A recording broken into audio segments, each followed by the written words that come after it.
All right, so we've spoken about a lot.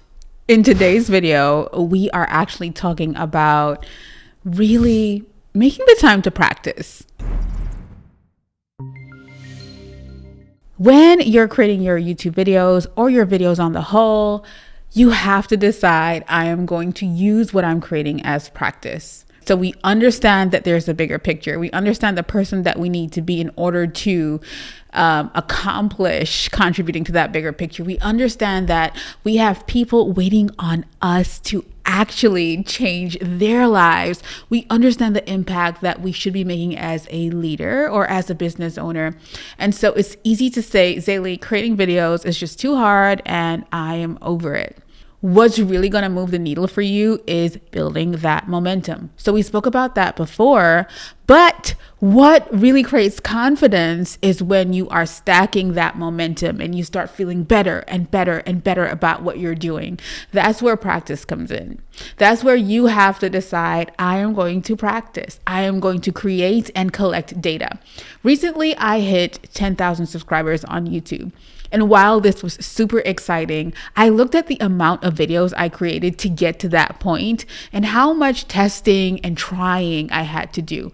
But I would not change it for the world. I wouldn't change my business for the world. I wouldn't change my impact for the world. And although I still consider myself a micro influencer, I always see people reaching back for me because they can see my commitment, consistency, and my ability to be okay with learning along my business journey. So I want you to think about this when you think about your own journey. And what I want you to do is realize that the great people in your industry take the time to do all of those things. They take the time to test and try.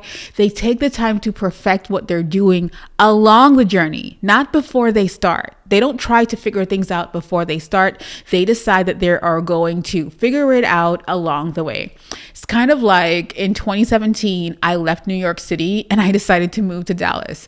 And it was on a whim. I didn't know anyone in Dallas except one person who was a customer or a client of mine. And she has now become a dear friend. But before I moved, I didn't know anything about Dallas. I had never been to Texas. I didn't know anything about the South of America. Nothing. Zilch.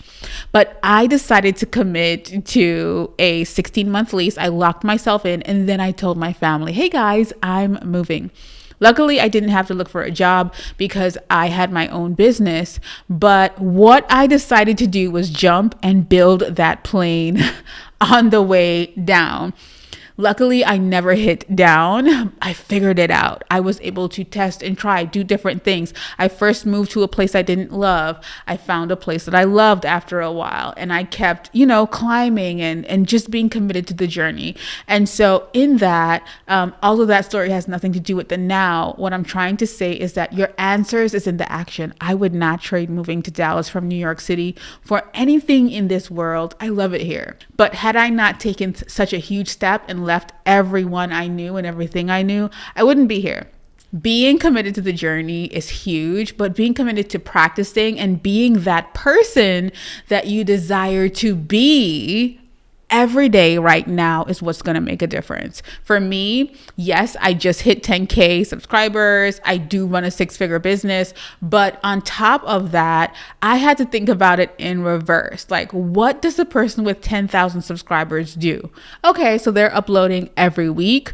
All right, I'm going to upload every week until I hit that goal, right? And I did. So now I'm thinking my next goal is 20,000 subscribers and I definitely want to hit 7 figures in business. What do those people do? What are they looking into? So you always have to be thinking ahead of where you would like to be, not doubting yourself and not starting because you don't know what to do. Remember, we said a few videos ago that your answers is actually in you taking action. So what I want you to do is make the time to practice every week. If you want to get good at videos, it's not going to take you just sitting there and doubting yourself about your equipment, about what to say, and all of that jazz. It's really going to take you getting on camera and testing and trying and committing to those 50 videos. You don't have to actually upload everything that you create, but I would advise you to upload at least once a week on YouTube. The cool thing about YouTube is that you're able to create that content and you can kind of coast at once a week until you get to like 10K. Now that I'm at 10K, I'm looking to upload at least twice a week. But I promise you, when you get to that point, you know, and you're thinking about being business minded as a business owner using YouTube for video marketing, you are definitely going to start reaping the rewards. You're going to be able to expand your team. You're going to be able to hire an editor. You're going to be able to upgrade your content. This doesn't all happen in a day. It happens with you deciding, I'm deliberately going to practice weekly at creating video content so that I can collect data and actually move forward. So here's what I want you to do. I want you to create a day that you take to create content every single week. Right? And the cool thing is that you're able to create at least 2 videos every time you record.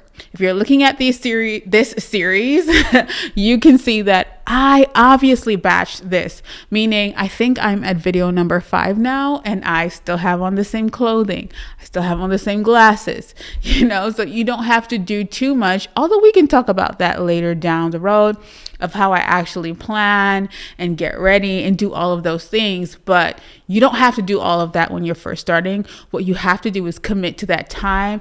And if you know that you're moving in alignment with who you're supposed to be or who you desire to be in the next 6 months, the next 5 years, the next 3 years, the next 10 years, then you know that you have to commit and you can't miss that time.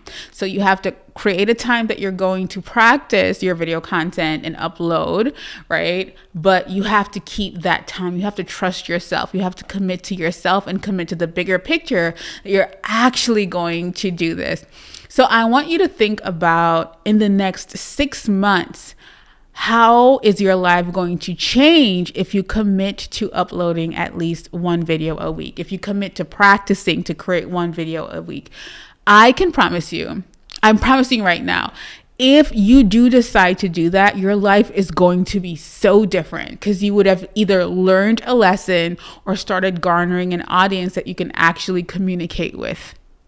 It's that simple. But I'm telling you, 90% of people don't have the strength to be that dedicated and consistent. But you and I, we are.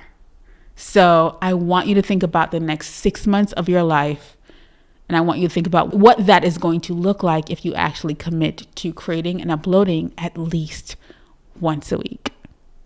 All right, I will see you in the next video.